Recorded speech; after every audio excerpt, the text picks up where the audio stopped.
Hello, everybody. Welcome to another weekly episode here at the YYC Real Estate Show. Very excited to welcome our guest this week, Evan Wells, a local real estate agent. We'll be excited to learn and get to know all about Evan in a moment. But of course, we will give you your weekly real estate update, what's been happening here in town. So things have been hovering the last 2-3 months around the 700 mark, but remember the last 2 weeks, those sales kind of dropped under 700. So that trend is still happening.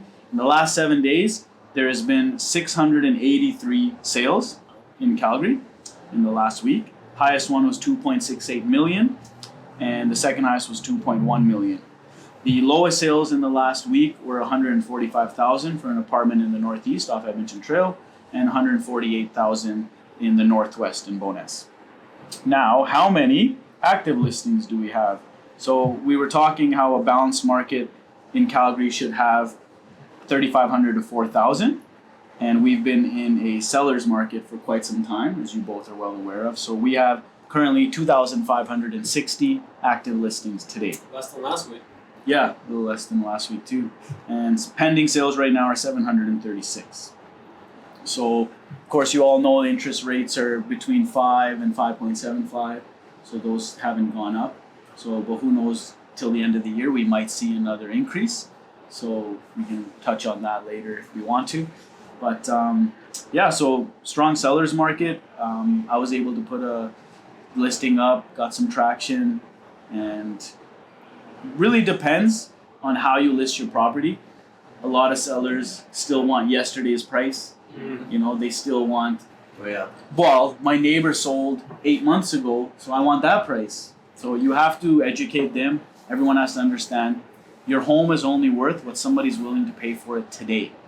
So, you know, we have to do our jobs and make sure we educate our clients to price it accurately. So we'll touch on later some current events like we normally do, but I want to introduce one more time Evan. So Evan Wells, local real estate agent. Had the pleasure of working together alongside Evan for about a year's time. So really good real estate agent in town here. So I'm excited to get to know you more. So I want to ask you, Evan, please start from the beginning, introduce yourself, and tell us, you know, where you grew up, what brought you here to YYC, how you've enjoyed your time, and if there's something you could change, what would it be? Oh, YYC? Yeah. Okay.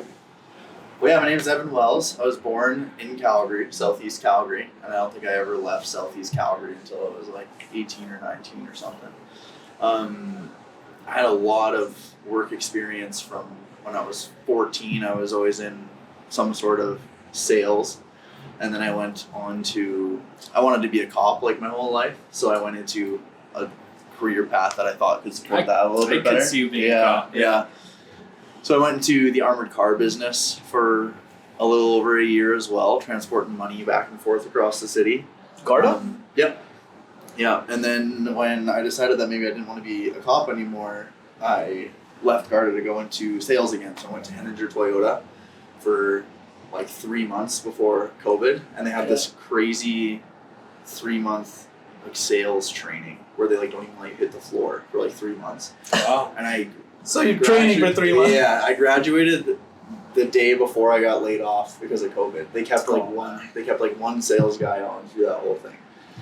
So then I left that and I was on the CERB money, just sitting at home doing nothing with my time. And I always thought I wanted to go into real estate, but I never had the time and the money to do it because I knew it would be quite a time commitment.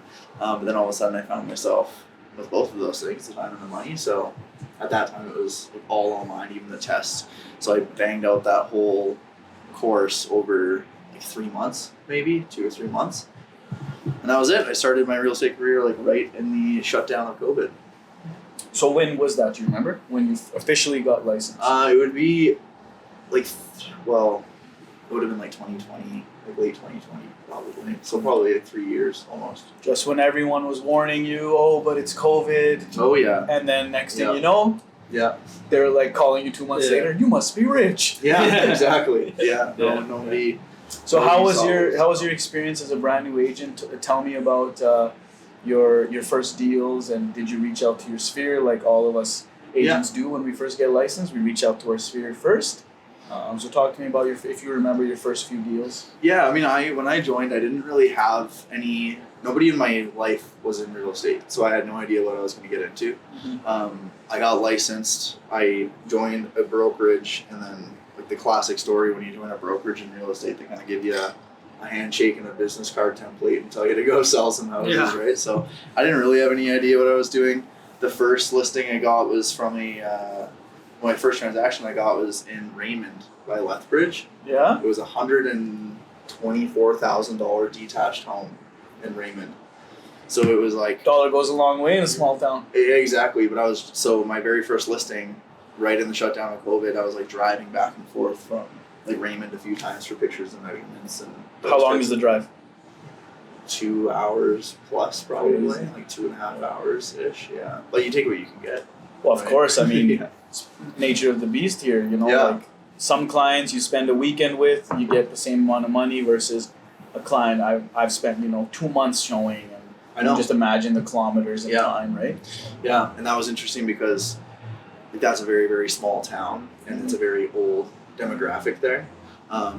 So the house actually sat there on the market for like 2+ months, but it was built in like 1930 something or 1940 something, and it was tiny. It was like 700 square feet. Like it was a really old, really original house, and this sweet old lady owned it. And yeah, it sat for a lot longer than I ever would have thought. Like $100,000 detached home could sell on the market for, but eventually it sold, and that was my first sale. How did that feel? How was First the sale. negotiating? Do you remember? Like, so the list price was $120. I think so. Yeah. Yeah. Well, it's between like 120 and 160 or something. Yeah. Awesome. Yeah. What were some hurdles, if you remember, like, we talked about, our experiences before many times on the show here about some, not nightmares, but kind of learning by making mistakes, which is the best way to learn. Make mistakes. Failure eventually leads to success. So, I remember making mistakes and not knowing about the full process.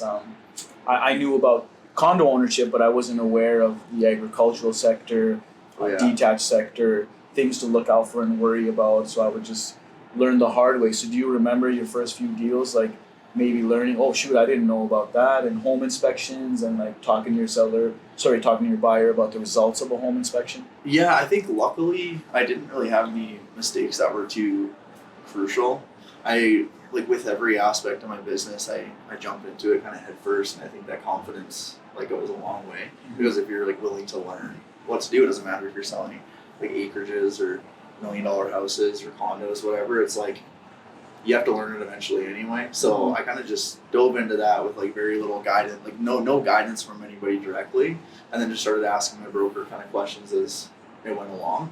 And then also luckily I worked with a really great agent down there who at the end of it, when the deal closed, I told her, I was like, that was my first deal. Yeah. And she's like, really? She's I broke your cherry? Yeah. And I would have had no idea. She's like, that's really, yeah. So it was good. I think everything with that one went smoothly, but it was only 3 years ago, but it seems like a lot longer time ago. Well, flies. Mm-hmm. Cheers to many more. That's absolutely great that your first one, they didn't know it was your first one. Mm-hmm. Yeah, no, it went very well, and I'm lucky, I think, because I hear, like you said, nightmare stories all the time. Yeah. I've only had a couple clients maybe that have put me through the ringer a little bit, but nothing too bad yet. It's kind of weird that when you're doing your first deals in real estate, you think, no, I cannot let them know that I'm a new agent. There's no way. For some reason, you feel like you're gonna lose negotiation, any chance of leverage. Yeah. Right. You feel like you're going to lose credibility. Exactly. That too. But they, when you work with on a team, for example, I tell a lot of new agents on our team, no one needs to know. You're part of the successful teams. No, that's very true. I think that, like I said before, the confidence goes a long way, and when you're a new agent, you think, especially at listing appointments or working with buyers, whatever, you're like, really good agents don't make any more money per sale than a brand new agent does, right? Because we kind of work off of that standard, I'm not supposed to say that, but standard kind of commission structure. So you're like, why would they pick me over somebody who's been in this business for 20 years who's going to get paid the same amount, right? Yeah. But it's all just about creating the relationship, and the trust is the biggest thing, right? Because as we know, some of the worst people to work with in this industry are people who have been in it for like 20 years. Yeah, they right. have that attitude, Yeah. right? Yeah. It's frustrating at times, right? But as long as we continue to conduct ourselves the same way, whether it's a small deal, a big deal, like conduct yourself in the same way. Yeah. This is a marathon. This is a long-term play, right? We're Exactly. we're not in it to have a great year and then take that money and walk away. Like, I want to be selling houses, with a cane, right? Yeah, exactly. Right? So, Yeah, and you only get there by creating the trust and the Yeah. referrals and consistent business, right? So, what do you like to do personally, like hobbies? What do you like to do outside of real estate and working in real estate here? yeah, I like to climb. I know Seb, since we Nice. talked Yeah. about this a little bit, but yeah, I like to boulder and things like that. I Nice. just finished a softball season this summer, so I think. Oh, how did it go? Beer league? It was okay. Yeah, beer league. Those are the best. leagues. And it's funny because my girlfriend plays like beer league volleyball and things like that, and then she comes to one of those softball games where we're like actually drinking, like actually having fun. Right? Yeah. Some of those other sports are like too involved, too intense to actually. Yeah, sit down like and too Yeah. competitive. But softball is so funny because there's guys out there like standing on base with a beer in their hands. Slow pitch. Yeah, exactly. Slow pitch, right? This one guy, he's like 40 plus years old, like walks out to the pitcher's place with like a cigarette hanging out of his mouth, beer in the other No hand. way. He's pitching. I was like, yeah, we're pretty chill here. What was your team name? I don't know if I should say it on the podcast. Say it. It was the Bareback Dingers. Bareback dingers. Oh, those are almost those are always the funniest names. All like Yeah. sports and social club, all the names for like the beer leagues and I stuff. know. It's just always like such a joke, and it's like, yeah, it was fun. So yeah, as far as hobbies go, I don't know. I feel like I switch around a lot. Yeah. Try to do lots of things. That's awesome. Yeah. So we're here, our first episode here, supporting my friend Sean and his great new business here, Cax Bar and Podcast. It's actually the very first in Canada bar podcast combination business license. So that's really exciting. And my co-hosts, Zach and Sebastian, actually met them while I was away in the Dominican. And when I came back, they're like, you have to meet him and set something up. I walk in and he looks at me, I look at him, I'm like, oh yeah, high school. So like we That's went so funny. way back, and instead of even talking about his business and everything, we spent like 20-30 minutes just reminiscing and Yeah. talking about people and names that you've totally in your subconscious forgot about. And it's just so crazy when you run into someone after so many years, like almost 20 years I would say, right? Yeah. How many memories come back to you like this? Oh, you yeah. know? Yeah. So many things you forgot. Yeah. Yeah. Yeah, It's so funny. shout out to Sean and his business partner Cass for having us here. So it's a Yeah. great venue here. I really It's like located it. here on 10th and Center. McLeod Trail and 10th Ave, Gotcha. Southeast. Yeah.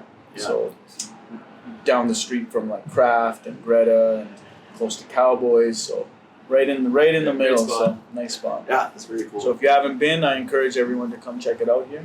It's funny you run into a friend that you knew 20 years ago, and you have a podcast, and he runs a podcast bar. Yeah, that's true. Yeah, he Yeah, that's invited so us strange. to be a guest for the first time. We were a guest Okay. here on his show, and then now we're just trying to do episodes here and in our studio as well. So Nice. it'll be interesting going forward. I'm really excited about it. So, We'll change of pace. yeah, Sheraz, exactly. you personally, do you like being a guest more or like being the host?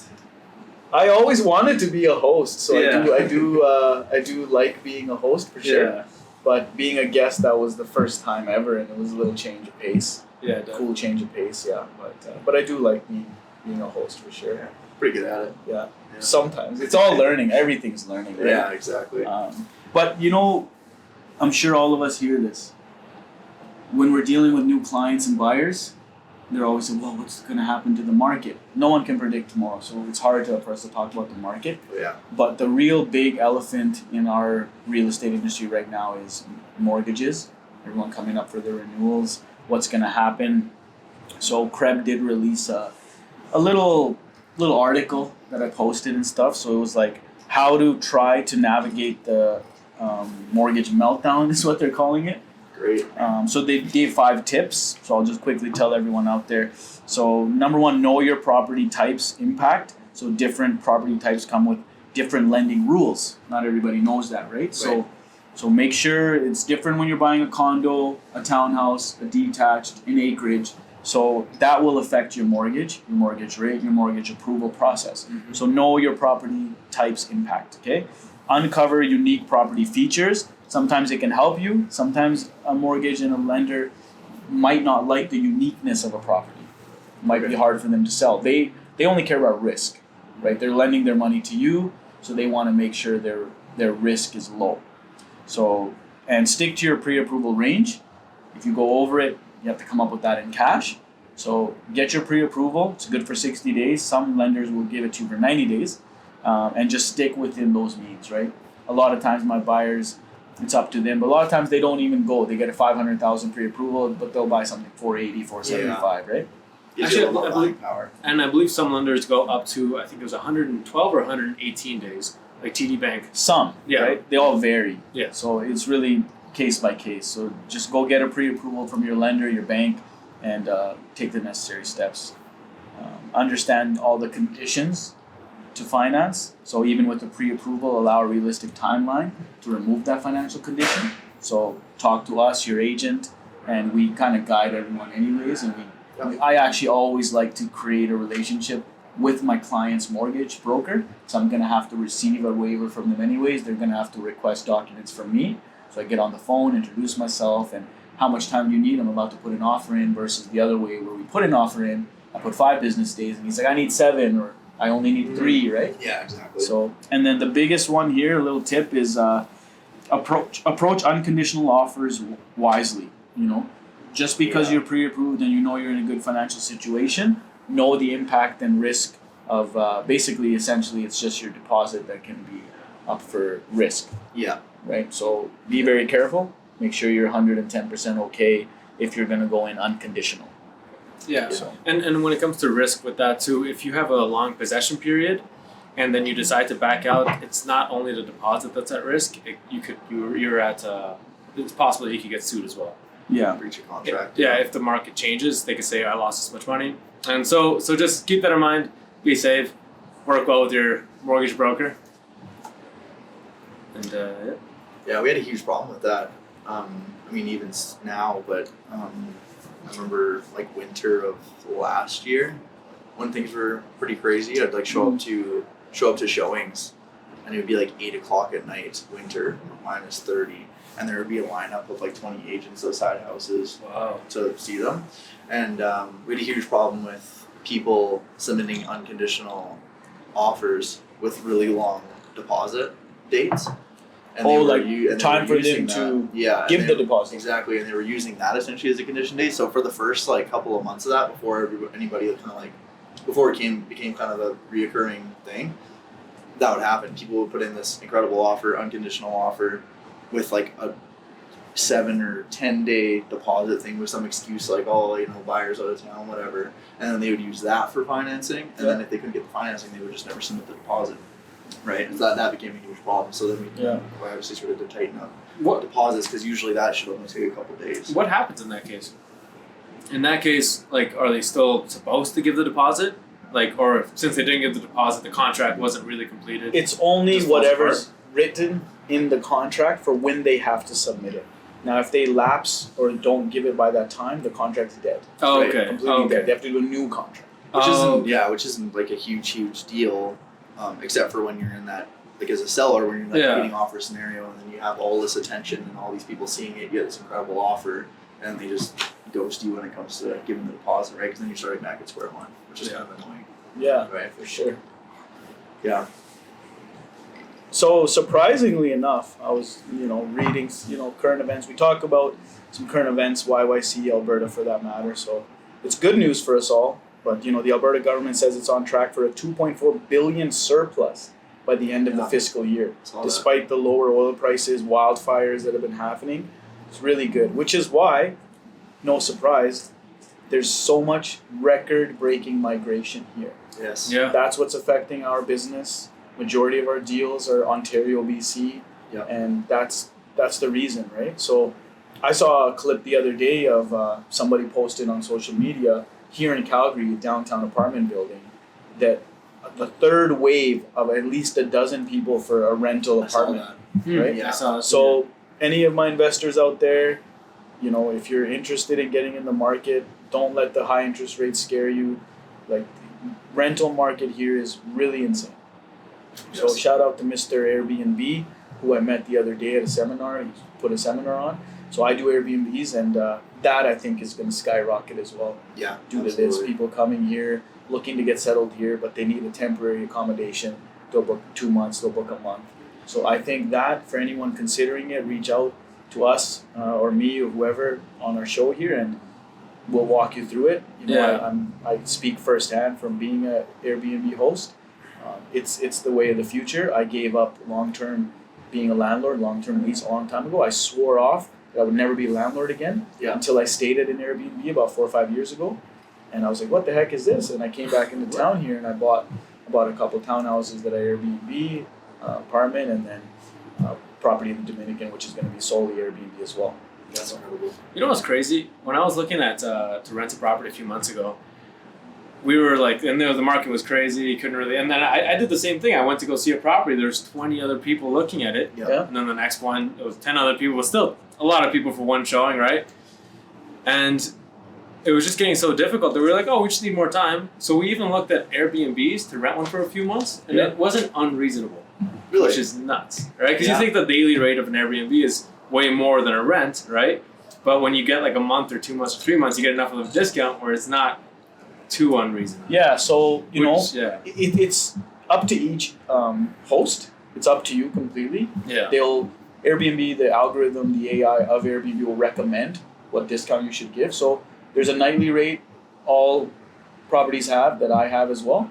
But then you offer like a 10% discount for 3 or more days, 15% for 10 or more days, up to like 25, 30% for a monthly or more, right? So like you can have those savings, and it sometimes will be less than you locking into a lease. You don't have to give a damage deposit, Right. Yeah, all that that's very stuff. true. You just kind of, this is the rate, pay for it. You're in for a week, you're in for a month. So Yeah. yeah, I'm finding a lot of like 2 month, 3 month bookings that I'm getting. So like if I look at my calendar, especially in the last 6 months, it's almost like fully occupied. And I'm Wow. talking to who I met through this seminar I went to, other Airbnb owners and hosts. They're all experiencing the same thing. They're like, but it's no different. It is the rental market. It is. So when the rental market's so insane here, they can't build houses fast enough.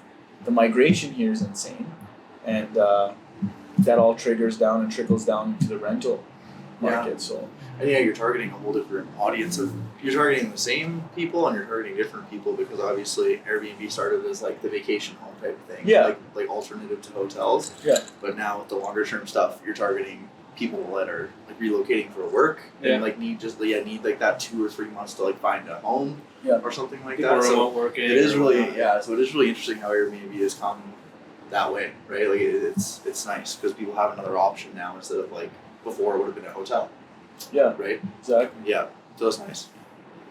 Yeah. How's things? How's your experience? You live here in downtown YYC. Yeah, This is probably a stone's throw from your place. You probably Yeah. jogged over. yeah, And not quite. so what do you? If there's something you could change Mm-hmm. about here Great. in town, I ask a lot of our guests this, and you get varied responses.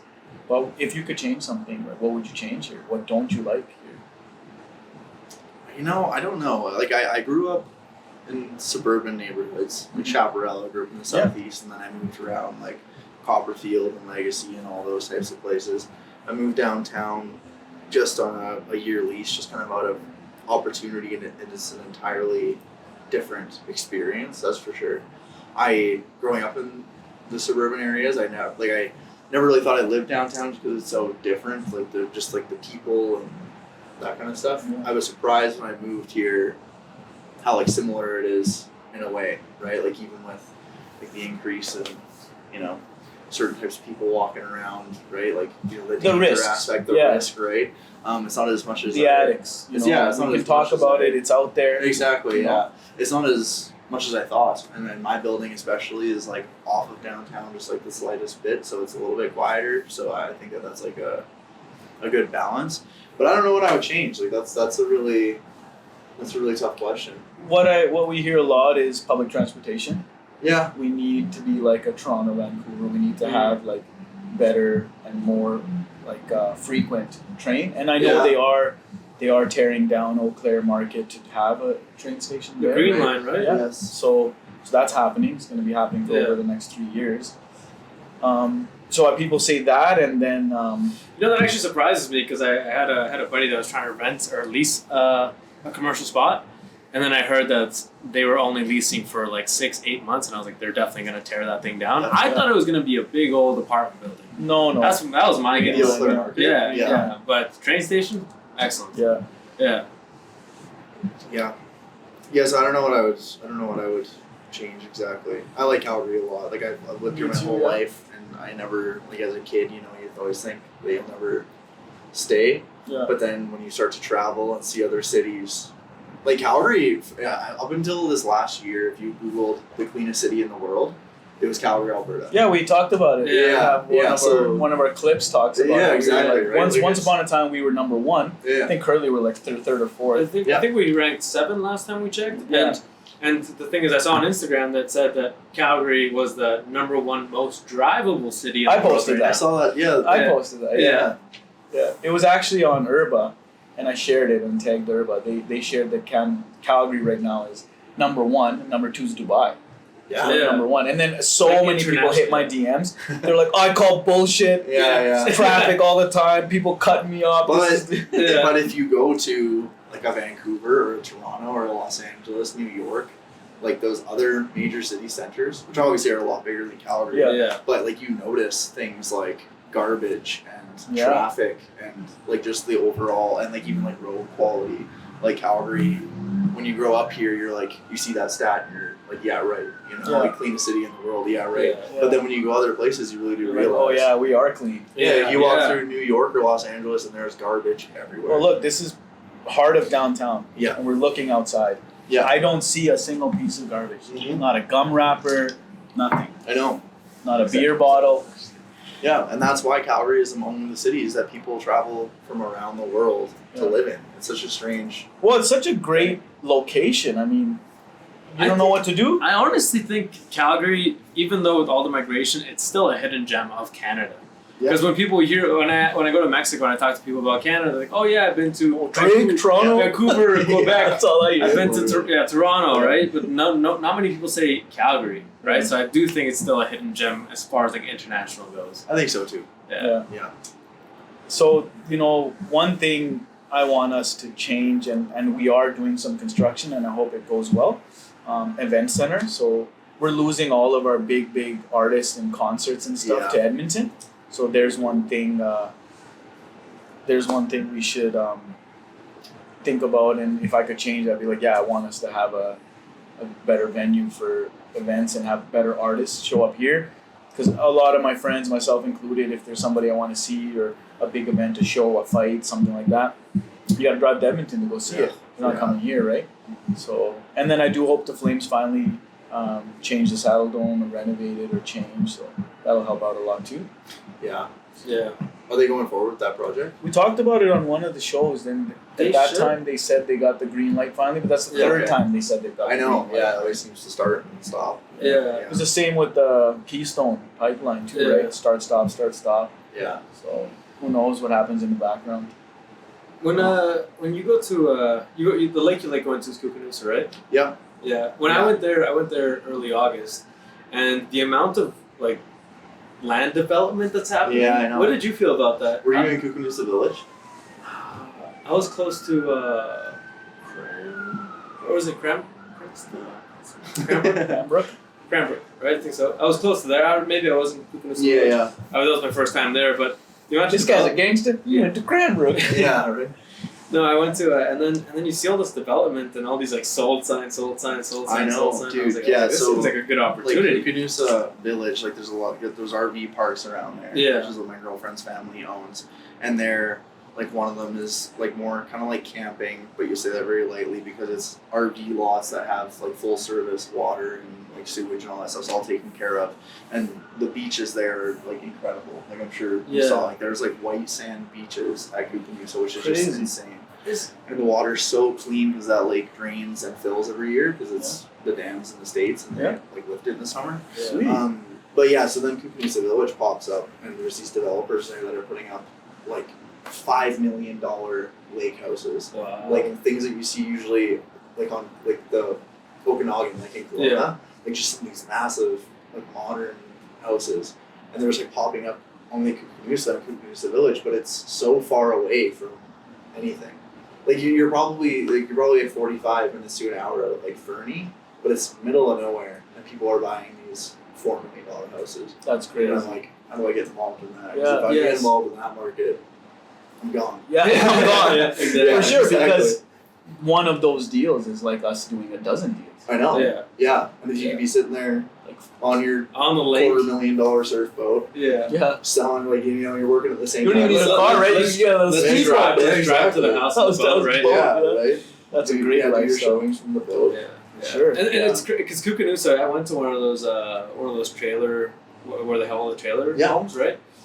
And it's not what you would think. It's not what you would regularly imagine when we watch like Trailer Park Boys, something like that. No, It's not no. like that. It's on a hillside, the one that I Yeah. went to, and every single trailer has a lake view, and it's a I know. gorgeous thing. Is that the same trailer place I that don't has know like if it's the. they had an issue with the waterfront where they had to fight for that? By any chance? Because that's I don't know. okay. I'm not sure. Because I if was it's there. I there's was a few there the same weekend you were there. There's a few different parks Yeah. around there. But yeah, it really is amazing out there, and I think there will be a lot more development out there in the future. So Yeah, when I see lake houses, I think Canadian dream. That's what I think. I'm like this is something that people don't realize, like that's just so amazing about Canada. I The know. amount of like freshwater lakes that are Yeah. they're really warm I know. in the summer. They're Yeah. super warm. Like they get up to like 19 degrees Celsius out there, and it's a massive, massive lake. So it's like you jumping into like bath water. It's beautiful. That's sweet. Did you guys hear about the cave in Cochrane? What? No. Cave. The cave, yeah, I gotta go check it out. Because I have my memberships solely for the reason that my facility where I have my membership has a cold tub. So I do the right. steam room cold tub. Yeah, But they don't maintain it good enough. That's why I won't say the name of the place. right. But there's a facility in Cochrane where you pay $80 and you go for 2 hours and you go through different rooms with different aromas and different temperatures. So you kind of do the steam cold Yeah. back and forth, but you go through different rooms. So it's like a 2-hour That's interesting. journey Yeah. for your skin. So I'm gonna go check it out. That's Yeah. pretty cool. So this is in Cochrane. In not Cochrane, it's called the Cave. Oh. That's interesting because I've heard of places like that in like Kananaskis, like the Nordic, Nordic, Swamp, yeah. right? And then in other places in BC, I didn't know we had anything like that. This We close should- by. The three of us should go do it and do an episode there. Up-road spa Yeah. trip. Are these steam friendly mics we got? Yeah. That'll be fine. That's probably fine.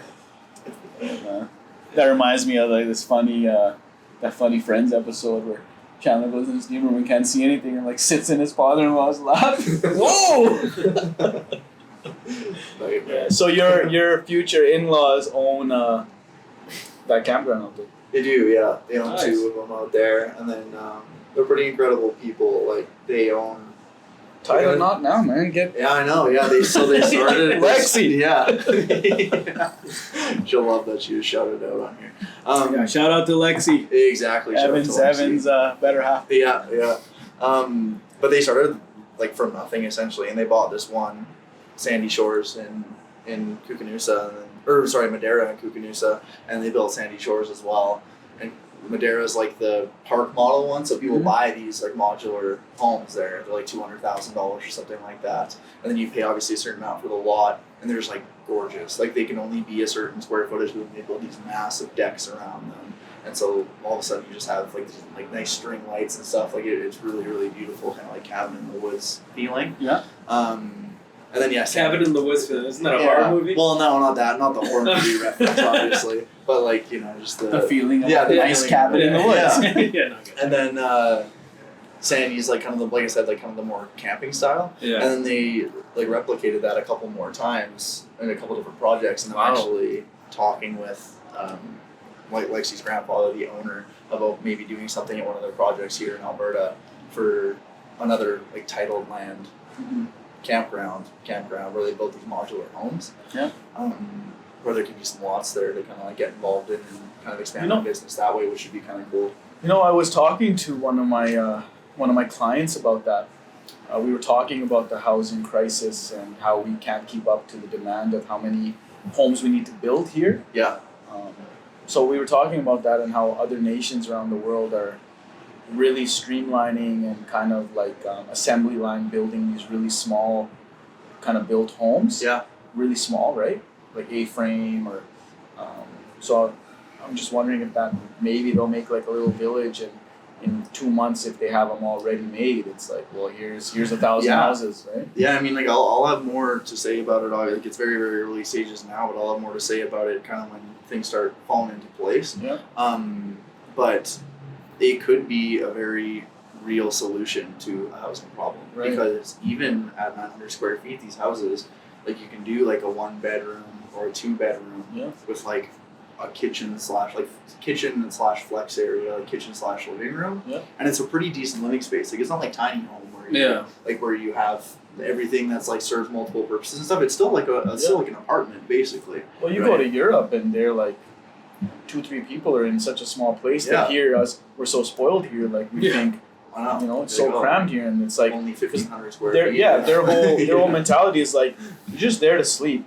Pretty much. You're just there to make your food, quickly eat, and then their whole society is all outside and walking Right. and all this, right? Yeah. Whereas here it's like the average household has 3 to 4 cars, Yeah. and my wife jokes when she came here, jokes about it all the time. She's like, "This is the only place where you have to go somewhere to go for a walk." It's Pretty like much. we gotta like get in our car, go Yeah. drive, get into a parking lot, and then we can go for a nice walk. Whereas over there, you just open your door and everyone's just out and about. That's very true. Yeah, living downtown I think is a little bit different here because like You I get start that to aspect. see more of that, Yeah. right? Or like even if I wanted to go over to the river or something Yeah. like that, like it's a 10-minute walk. Yeah, But living in suburban areas especially, like that very Yeah. much is the case where it's like you go for a walk on your front street, you gotta walk for like 30-40 minutes before there's anything. before you hit to a see. park, Yeah, Yeah. exactly, right? or you're just like saying hi or avoiding your neighbors. Yeah, right? yeah, You like a exactly. few and you avoid a few. Right? yeah. You have that awkwardness. Yeah, exactly. So that's very true. Yeah. Maybe that's what I changed about Calgary, the walkability. So they are changing and creating some new communities and keeping that in mind. And a lot of new communities, they're integrating a dog park, an off leash, a spray park, Yes. Yeah. kind of like making sure that they have a walkable area and things like that. Yeah. And another cool thing we talked about it before was that builders are now bringing back the front porch, which is cool too. I like It that. was really prominent in, like the 50s, 60s, 70s, but then you saw 80s, 90s, 2000s, all those homes do not have a front porch at all. It's like Yeah. a couple steps, if that, just open the door. But now if you see a lot of these new builds, Mhm. you're gonna now notice that they have a big front porch. So it's a Yeah. really nice thing, and it forces you to be there, say hi to your neighbors and that kind of stuff. I just think it's a nice touch. Yeah, I really like the kind of newer style of like the townhomes and the duplexes in some of the newer communities because they're doing that with the rear garage because with a front garage, I think you lose a lot of the ability. Yeah. That's like everybody wants a front garage and a detached home because it's like that's a detached home. Right. You know? But I personally would take a back garage like any day because you're not going to be able to walk. Like you might not be able to walk out of your kitchen Yeah. or whatever into your garage, but you have like so much more sunlight Yeah. because like you lose all of your main floor sunlight, like, front It's- exposure to that's a true. garage. It's a better ambiance. It's a It better is, like, yeah. Yeah. Curb punctuate appeal. of it. Yeah, That's curb also appeal. like, Yeah. you can have the porch and you can have kind of like the garden and things like that, and there's not like just this big Yeah. panel. That- It's that- kinda ugly, And I and think. carriage suites. You guys, what about carriage suites? Yeah. Yeah. Having the detached home Yeah, allows you the opportunity to have an Airbnb gem, I know. a Yeah. carriage suite. And what noise are you gonna have from a carriage suite? They're gonna hear a garage door opening and closing. That's I really know. it. You're never gonna hear them. I have a So- friend that desperately wants to buy a house. Yeah. And what is this? What is this? Old fashioned. Old fashioned. Okay. Because that's what I Okay. heard. Yeah. Thanks, Adonis. Oh yes. You. We'll refresh here. Pass it. That's the benefit of a Whose podcast phone's bar. whose phone's ringing? No, not mine. You too. Cheers. Oh, I bet you Cheers, it's probably thank my iPad. Oh. But yeah, I have a friend that desperately wants to buy a house to rent out the house Yeah. and then live in the carriage suite above the garage. Because like, what more do you need, really? I have a client I'll tell you about it in a second here. It's funny you say that. Great liquor. Hey, I'll make men out of you too. What time Yet. is it? This is 3:15. What kind of realtor are you, man? Yeah, exactly. I wake up with the shot of Bailey's in my coffee. You start drinking earlier and earlier every year, Hey, it's been great. Exactly. Anyway, so touching on that, like I've had numerous clients, but one really stands out as soon as you say that because, he's a carpenter. He's my carpenter. He does all my work, any work that I need for myself personally, or who I would refer to any clients. And so he's somebody I was on his case for years till I finally forced his ass to buy a place. I'm like, dude, you're the guy that should be buying a shitty place of foreclosure because you're the guy that can slowly on your off time slowly fix it up. Yeah. And I finally convinced him to do it, and he bought a really nice place. And everyone's gonna lose their mind when I say this. This was 5 years ago. He bought a detached place in a ranch lands with a double garage for $235,000. Wow. Yeah, man. That's insane. And I phoned And now him. I he's phoned him laughing. last year. I phoned him this year. I was Yeah. like, you want 400? You want 425? No, I'm happy. And I thought he was just gonna, keep it for himself, renovate it. So what he did is he slowly, first he fixed up the garage. I didn't even recognize the garage when I got there the second time. That's He awesome. built all this shelving and had space for 2 ski-doos and a couple motorcycles and his truck. Oh yeah. And then he lived in the basement, walkout suited, illegal suited basement, and he renovated upstairs.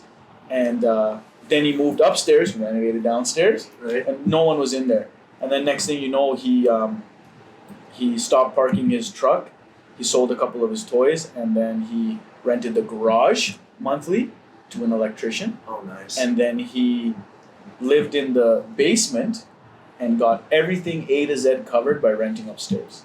So he lives for free, fully, and so he's like, no. It's like, why would I sell? He's like, this is great. Seriously. Because he's like, I'm gonna sell for $425, then I gotta buy for $425.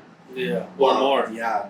Yeah. Well, I mean, now, like realistically, now you can phone him up and ask him if he wants $560 for it. And you probably Walmart, do. you want $560? Yeah, you want Yeah. $560? Put us on that. But yeah, why would you do it though? Like you said, right? Like it's. Well, we started doing the math. Like when I was on his case, we literally did the math. He put $110,000 into his landlord's pocket and put that equity into his landlord's pocket by renting a place. So he did the math. He's like, I, out of my own pocket, paid $110,000 that I'll never ever see a penny of that back. Yeah, Right? I would want to do that now So for myself. Yeah. Yeah. you gotta own for sure. Don't wait to buy real estate. Buy real estate and wait. Yeah. Right? No matter what the market's doing, because someone say, well, if I buy, the market's going to crash. So, well, it only affects you if you're planning to sell next year or in 2 years when the market, if it does, I know. it only affects you if you're selling in that market. Even right? when, like, apart from obviously like, the massive crashes, even when you're talking about like the Calgary real estate market crashing, it's like when you look at it on a graph, it's like this tiny little blip. Yeah. Has to crash, Right? and then it goes up again. I always tell people that it's like if you are a short-term investor, you need to be very focused on what does 5 years look like, what does 2 years look like, Yeah. right? 10 years maybe even, right? But if you are somebody who's buying a house for your family or for yourself, like for 10, 15, 20 years, it's like historically it's very, very unlikely that you could ever go wrong with that decision. Yeah. Right. Yeah. Yeah, so that's something that's tough, I think, to get to some people's minds, especially of a certain age. I mean, right? Like even- I have a lot of friends' dads Yeah. who are saying, "Oh, don't buy, this year because the market's going to crash next year." Dude, the classic Like, dads coming. I know, and I'm like, I've been hearing that now for only like 3 years, as long as I've been in real estate, and I'm like, every year it's only gotten way worse for that, right? Yeah. So this friend that I'm dealing with now wants to buy a condo, and his dad's saying, "Don't buy a condo now because the market's going to crash." And I'm telling him, I'm like, for the first time in a very, very long time in Calgary's history, we're starting to see the housing demand trickle into condos. Yeah. I was like, condos were stagnant for So 15 long. years. We were talking about that. We Yeah. looked at the sales, Yeah, I know. and condos and townhouses were like almost on par with detached. You can find, For a while. can find people who bought condos downtown and high rises and stuff like that in like 2005 for like $300,000. Yeah. And now they're worth like because it's starting to go up a little bit, they're worth like $315. Yeah. Like it's wild in Calgary to see something not produce any sort of return or produce like even at a loss for that long. Yeah. So I'm telling my friend now, I'm like, you could very well be at like the start of an insane condo boom in Calgary, where like if you don't get into it now, next year it's going to like there's just more and more people being pushed out of the townhouse market into the condo market. Next year it's only going to get way, way worse. And we talked about it with that clip. There's waves of a dozen people trying to rent it off of you. So Yeah, exactly. you're gonna make positive cash flow. Yep. You can Airbnb it and reach out to us. I have a list of the buildings in Calgary that allow Airbnb. The list changes all the time. There used to be like 13, 14. Now there's like 6, 7 that allow it. What do you say to the people who might be interested in doing that, who are worried about the risk of buying a condo and then like a year later them saying Airbnb is not allowed? Yeah, so you have to remind them that you might have to make a shift and you might have to unfortunately do a long-term lease, which will still rent and still pay. Oh yeah. But unfortunately with condos, yes, you are 100% susceptible to the rules that the management company dictates, right? That's always the problem. So for me, when I invest in Airbnbs, that's why I like the best of both worlds. I don't want the exterior maintenance and have to go cut grass and shovel snow at a detached house or an attached house. Right. In my Airbnb, I like to pay that $170, $150 a month for that, and I buy a townhouse. They allow it. Right. You know, it's in between a condo and a house, so it's been working really well for me in that regard. Yeah. Because if I'm out of town, I'm away, I don't really have to go there. Door code, self check-in, self checkout. So I do like the townhouse aspect, and if someone asks me the risks of a condo, I just let them know that it is definitely something to consider, and it is definitely a risk because the bylaws can change at any time. Yeah.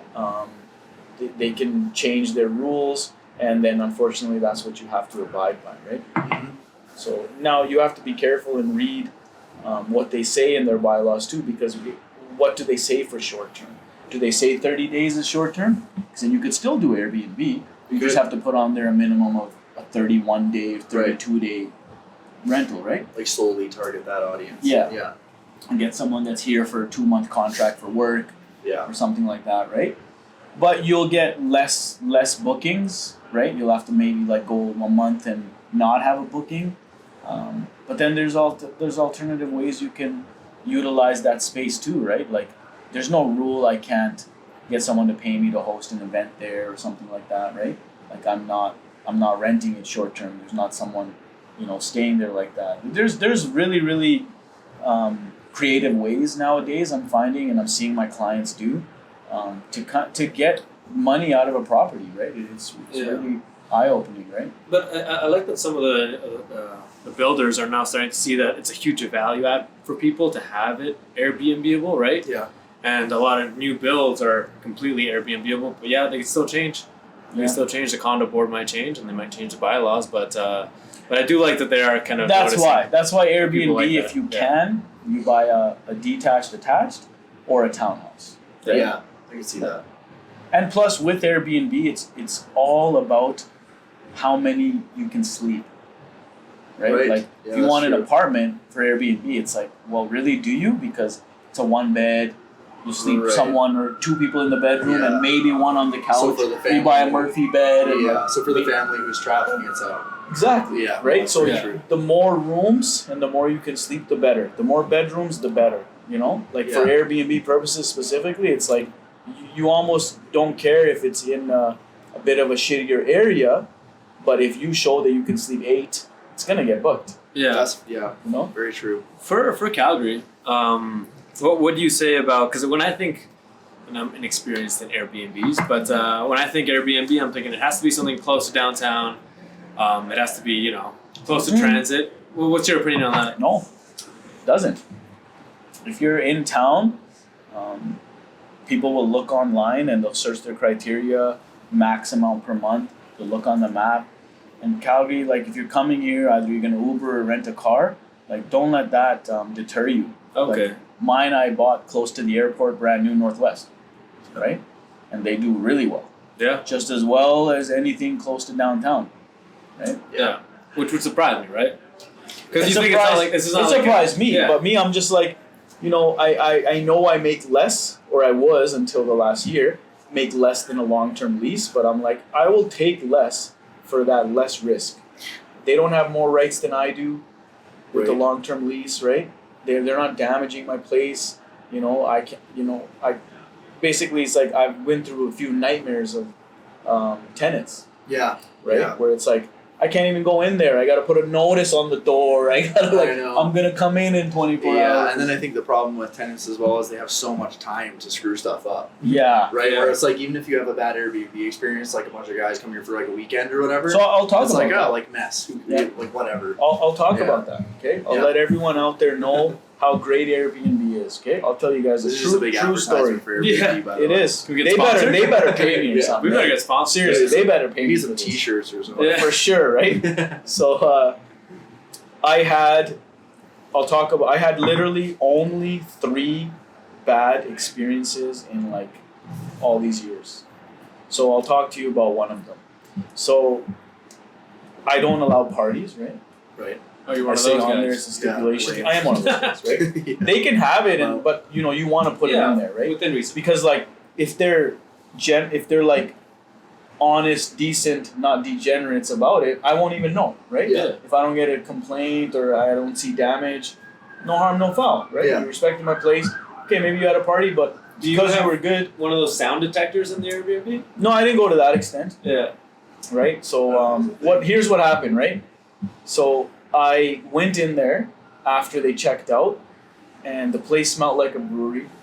There was 3 big garbage bags on the patio full of empty cans and stuff like that. The floor was sticky. I found like ping pong balls and solo cups. So they didn't even try to hide it. Yeah. So then I phoned the guest and I started a message with the guest saying like, I clearly state on my conditions before you booked that I don't allow parties. And I'm like, I see evidence here that you had a pretty big party. And I just said that to my guest that had checked out. And all of a sudden, Airbnb themselves interrupted and interjected and got in there and charged them on my behalf for Wow. additional cleaning fee and stuff like that. Wow. And I was like, wow, I didn't even like notify Airbnb or make an official complaint. I was trying to just deal directly Work it out. with the person and be like, just pay me for an additional cleaning because like Right. I have to pay a cleaning company now, right? Yeah. So that's what happened there. So Airbnb is really good like that. They protect you. You'll get your money quick. They have everyone's information, so they'll charge that guest right away on Yeah, their account. exactly. Yeah. So Yeah. the risks that people might think or have in their mind about Airbnb, it's so much less than if you were to allow someone a 1-year lease. Yeah. So Yeah, because you don't know what's going on behind those doors with Yeah. your lease, right? Like it's such a pain to gain access. And they have even more then, rights don't than even you. have- Literally have more rights I know. than you. Even then, they don't have to allow you access. Yeah. And it's just ridiculous. They literally have more rights than you. So which that what's- is scary. That's scary to think about. That's what I try to tell people that are like, oh, but Airbnb is just going to be parties. Yeah, so what? They're in and out. Yeah. True. Yeah. You know? Versus you have someone here, and if it's bad and they're not clean or this, Yeah. you're going to later walk in and like all the positive cash flow you made, let's say you made 10%, which is like good, right?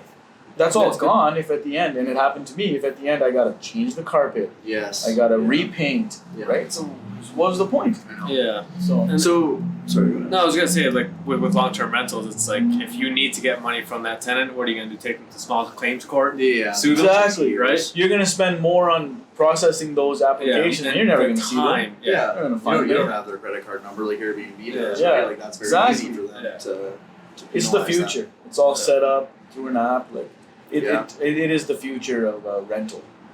That's interesting to think about. Like eventually, like they're just gonna, like they're gonna expand like their bigger and bigger picture. You know what I It's see? gonna be a You know what I rental first on- see? Even they'll get into somehow these long-term things, and Yeah. it'll still be the same model. But it'll be like, okay, you get a massive discount. Fine, you want my place for 6 months, and they want a good review so they can continue to book places, Yeah, exactly. right? Yep. So it's like each help each other out, right? Especially with an app like Airbnb, where it is like starting to like it's come a really long way and it keeps getting Yeah. better. Yeah. It's like you don't want to be blacklisted from that so soon, Yeah. right? Yeah. Because who like you might be looking for your future long-term rental on there. You never know. Right. Yeah. So do you? I was looking at like part of my 5-year plan is some sort of Airbnb and somewhere I can vacation, right? Like California, Dominican. It's gonna be Dominican. I got you. Okay, all right. I got you covered. But do you use you have to use those companies like the Airbnb like service companies who take like a small percentage who do all the cleaning and things like that? No. Airbnb is just Airbnb. I know, but there's there's those companies that like kind of complement it nicely because like they track the bookings and go in every booking. There is companies that are affiliated with Airbnb that you can choose to hire that'll do that kind of stuff. All the way to the point where there's even like AI and you can pay a small amount and they'll respond for you on your behalf, right? It's really changing. Yeah. Like, it's really changing. So you don't know what's going on.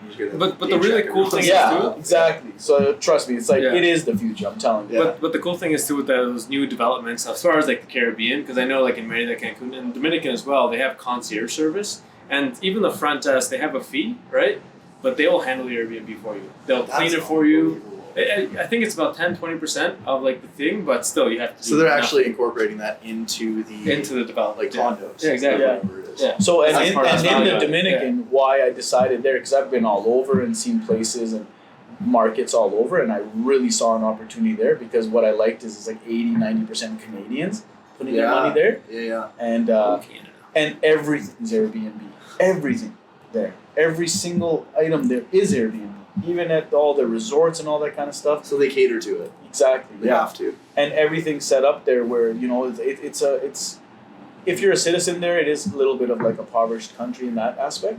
So you can find really good rates for a cleaner to be there for you and do that kind of stuff. And, it's a message, it's a WhatsApp, here's the checkout, here's that. It's really set up really nice, like hands off. That's very cool. Tell everyone about the taxes in the Dominican for a Canadian. So for Canadians, the tax breaks they've given, for 15 years, they won't take any tax on your rental revenue. Really? For 15 years. Wow. And there's no transfer tax for Canadians, which is if an American wanted to buy there, they're going to transfer tax them. Right. 1% of the purchase price, things like that.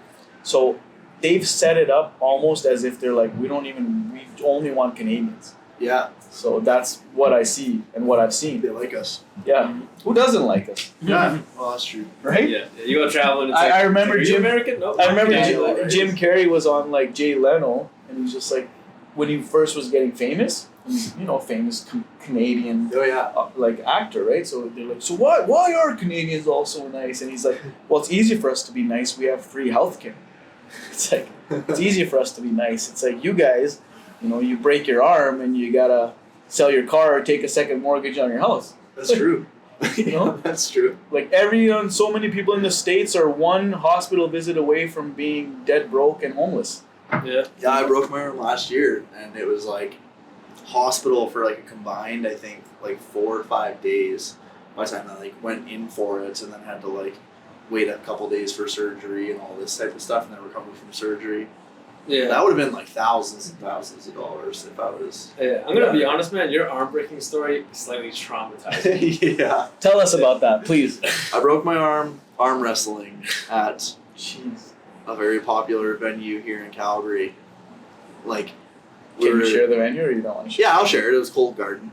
I love Cold Garden. So do I. Inglewood? So I was with my girlfriend and I was meeting her. Her best friend and her boyfriend, I think we were hanging out with them for like the second time. And we were sitting at Cold Garden outdoor, like at the picnic table. Yeah.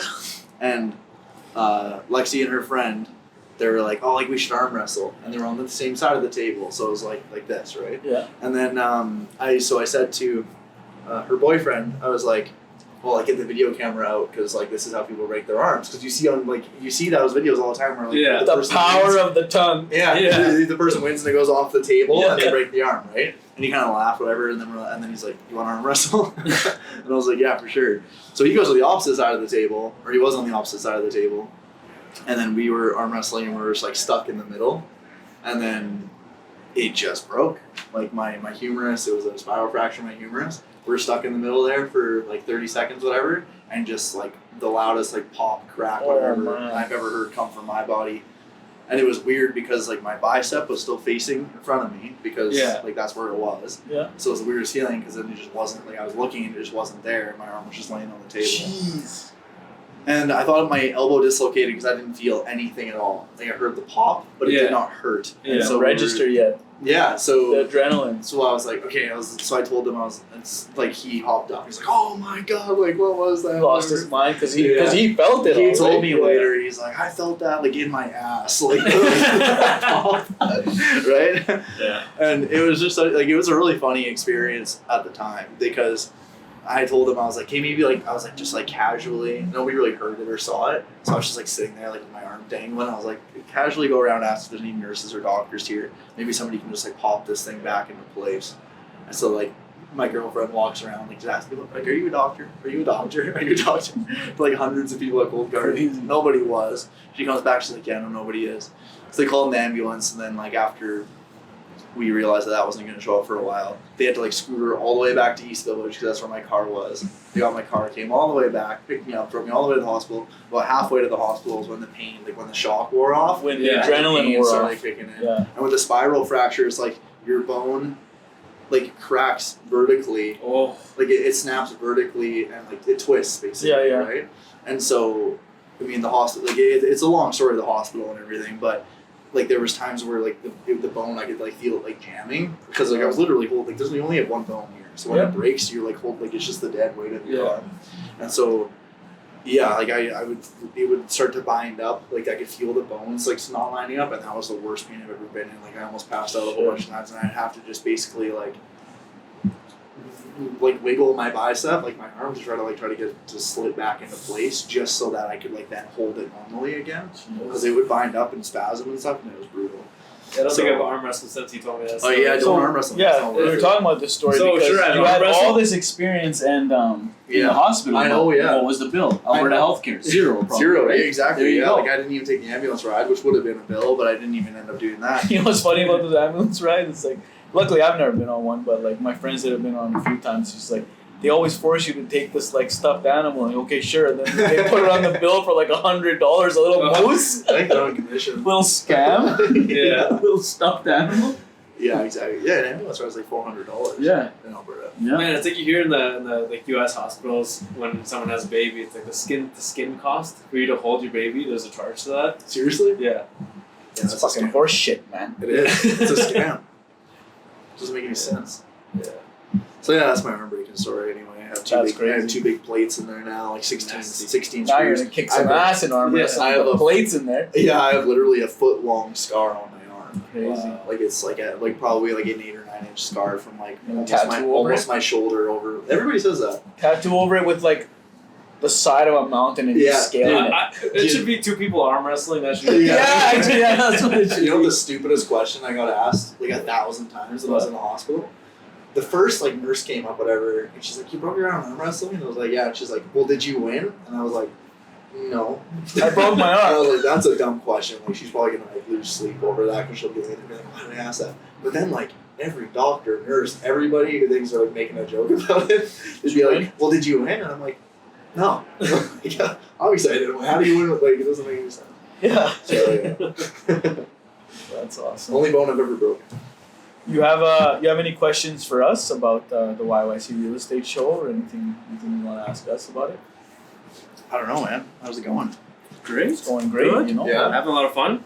It's once a week. It's a way to keep ourselves and the audience out there engaged in what's actually happening on a week-to-week basis in the real estate market here. Yeah. So as things change, you know, we'll be like every week giving those updates, and so it's cool for us to stay Yeah. engaged. Like we're engaged every day. It's cool to be able to kind of let everyone else know what's going on, and then I really, really enjoy having guests on, learning about the guests. Yeah, absolutely. We've had all different walks of life, you know. That's really Through cool. here, like personal trainers, artists, CFL players, other businessmen, financial advisors, other real estate agents like yourself. Yeah. So, you know, and I'm just excited for whoever else will come on. Anyone YYC out there, we'd love to support you. You know, if you'd like to come on, we'd love to have them on. Yeah, that's awesome. Yeah, no, it's been great. It's been great. I mean, we've been doing this is episode 24 now, right? Cool. Once a week, so we What we don't count the Dominican we ones. don't count the Dominican. Those are special episodes. Right, yeah. Gotta count them, right? Behind the paywall. Behind the paywall. Yeah, exactly. That's premium content yeah, right there. that's a subscription. But yeah, man, how can people reach you? What are your handles? Yeah, you can reach me on my social media, which is Evan Wells Realtor on Facebook and Instagram. I'm not very good at social media, so that's It's all good. Evan Wells Realtor. Evan Wells Realtor. Yeah. Yeah. That's about it. I want to start doing more YouTube videos and things like that, but I always say those things and then You should. Don't be shy, man. Just do it. I know. If you want, I was in. put this on your podcast. Yeah, I was on your channel. Yeah. I was in High River before I came here for a showing, and we were talking about like parents and dads and stuff. Like, and sure enough, it's like I met this client and I showed for the first time yesterday, and he brought his mom for those showing. And then today I showed him in High River, and he brought his dad this time, right? Oh yeah. And of course the dad's like, "Yeah, this is great," but he's like, "I still can't get over it. I can't get over these prices." Classic. He's like, "I remember I bought my house for $40,000. You're like, well, that's not how much house costs. 1981, sir. It's a little different now." I know exactly. I will say though, I have I'm working with this one builder right now, who has an incredible build up in like Morgan's Landing, like Morgan's Rise. Yeah. Morgan's Landing, yeah. Yeah, so it's listed I think at 4.9 million, and I'm not going to be listing that property yet, but I am going to be working with the builder on doing some open houses and things like that. So Nice. if you do hop on my social media, you'll see when. Do you know the address? When and where those will be. It's Morgan's View. I don't know. It's a rural address. Rural address, so like it's a little bit longer. 112-433 Morgan's Yeah, View. exactly. But if you go on my social media, it'll be there. The project, I was at it months ago, and it was. I remember you posted I that. left covered in dust because I remember it was the drywall. Yeah, and I remember that video. And he invited me back yesterday for a showing of it, like for a tour of it, and it's Awesome. like I've never seen anything like it before. I don't think there's anything like it in Calgary. Like Crazy. it has a full like cinema. You walk into the basement Wow. and it says across the top cinema, and there's movie posters on the outside, and Legit. it's like a full. I think he said 9.1 surround sound system, and it What has does like that? a little. What does that mean? It's just all the different speakers. 5.1's like Dolby. Yeah, exactly. 9.1 It might have been 7. I don't remember, but anyway. Yeah, it has like 2 different sports bars and the whole thing. It's open from the basement to the top floor. Like they call it an indoor courtyard, and Yeah. it's the most incredible thing you've ever seen. What are we looking Like at in for the square center of the footage? home? Like 4,000 square feet, I think.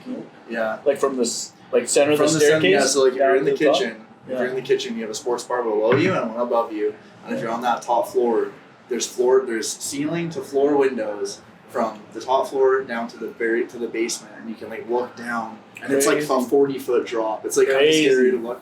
But yeah, so on my social media, I'll be posting when those open houses will be, because I think it'll be really just kind of cool to get myself involved with that market, and then also meet the people who are going to be coming into that kind of open house. So you guys should Ask the come by. builder if the 3 of us and the builder want to do a 20-30 minute episode there.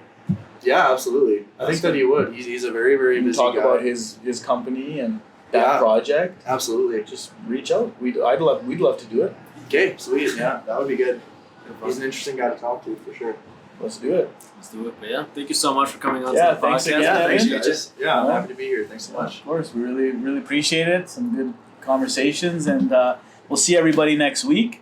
Again, we're under 700 sales, still a seller's market, 2,500 and change active listings. So let's see what happens in the next 7 days. We'll see everyone next week. All right.